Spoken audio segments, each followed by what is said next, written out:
Hello guys, in this video I'm going to show you how you can add a site to your home screen with the Google Chrome app. But first I just want to mention, please don't forget to subscribe to my channel, because at 10,000 subscribers I'm going to show you my whole YouTube revenue statistics and growth strategy, how to make money online. So let's jump into it. Open the Google Chrome and let's say I'm searching for a site. Go to the site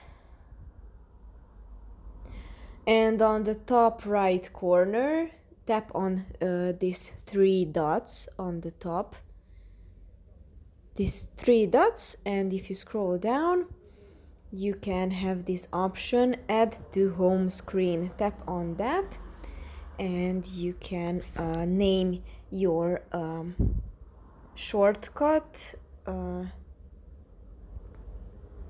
after the site, for example, and tap on add.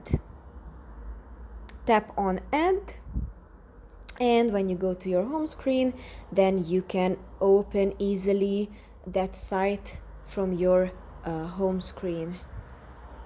So that's pretty much for this video. I hope it was helpful for you.